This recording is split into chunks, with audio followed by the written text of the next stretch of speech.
Going into our ethnographic research, we ran a crosstab of wealthy, married, childless couples against different categories that had to do with donating habits, such as donating in the past year and donating to health causes or social services. We found that the indexes were anywhere from slightly above average to very above average, ranging from 130 to the 300s. We then ran the same donating habits against wealthy, married, childless couples who were either aged 55 to 64 or 65 plus.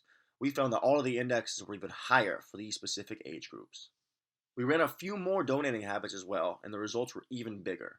This led us to our main research question, which was why are older people donating more money than younger people? To start, we decided to talk to younger people and ask them about something they're a little more familiar with volunteering. Well, I'm Zach Johnson. I'm the service chair of Delta Upsilon, and I'm also part of Alpha Phi Omega, which is the professional service fraternity on campus. Um, Outside of SA, because a lot of things that go into that and more things that are personal to me. Before this year, I didn't have as much time, but I was a member of student or Syracuse University Ambulance, which I'm a volunteer EMT. Great experience, great way to give back to your community. And then also in the summers and in my winters, I volunteer for an organization called Mohawk Valley Safe Schools.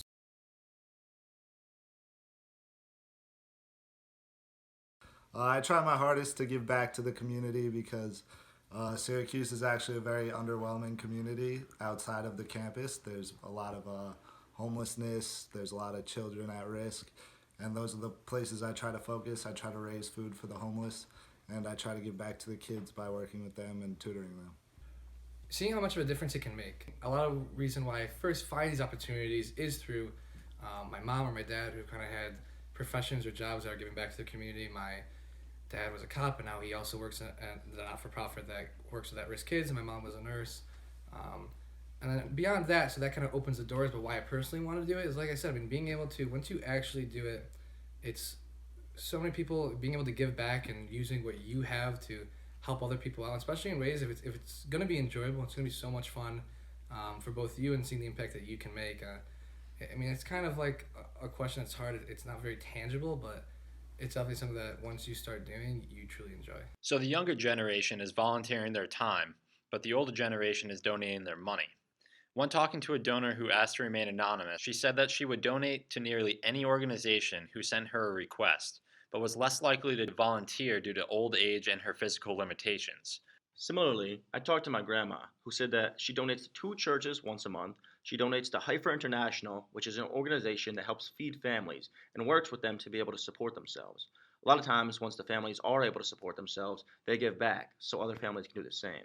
Finally, she also donates to a charity that teaches kids computer skills, woodworking, sewing, anything like that. That way, when they're older, they don't have to resort to drug dealing and prostitution. As for giving her time, she is the financial recorder at her church, but she said she could do that all while sitting down and doesn't volunteer much outside of that.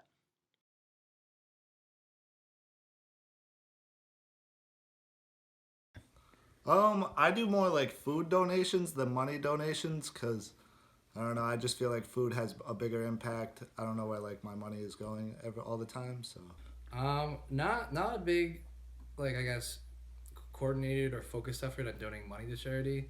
I guess occasionally when you check out, like when they ask the $5 or whatever for Kids for Hunger or whatever it may be, I sometimes do that, but not a coordinated effort, I guess, every year to donate money to charities.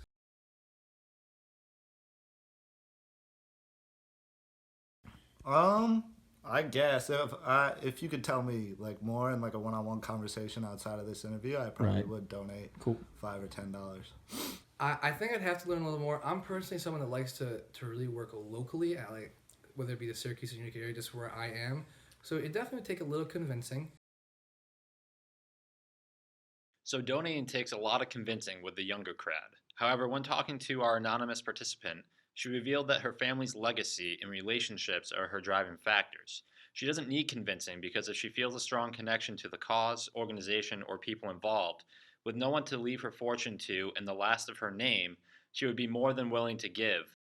After explaining Doctors of the World to my grandma, she said, I think I know who you're talking about. I was very impressed with them, and yeah, I would consider donating.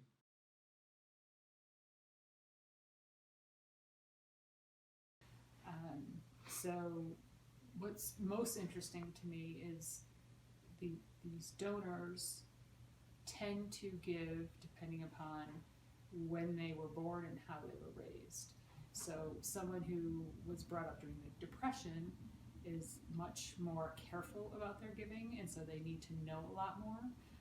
They need to know exactly how it's going to be used, when it's going to be used, how they're going to be involved in the stewardship of that gift, and what the impact is that going to be, versus someone who is 30 or 40 years old and kind of has more experience with computers and being able to get those answers themselves.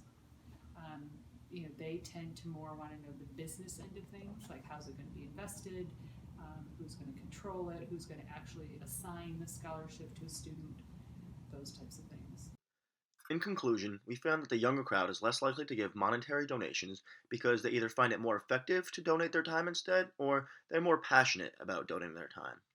The older crowd, specifically wealthy, married, childless couples, is more likely to give monetary donations. This is in part has to do with the fact that they do have money to donate, but they also know that their donations will aid in causes they care about. Since they are older, physically volunteering is a little more difficult for them, but donating is a way that they can leave a legacy. Also, as Mrs. Jones told us, one thing to keep in mind when targeting the older crowd is that if they grew up in the Great Depression, they may be more careful with their donations. This means they need to be well informed of the cause and where the money is going before they donate.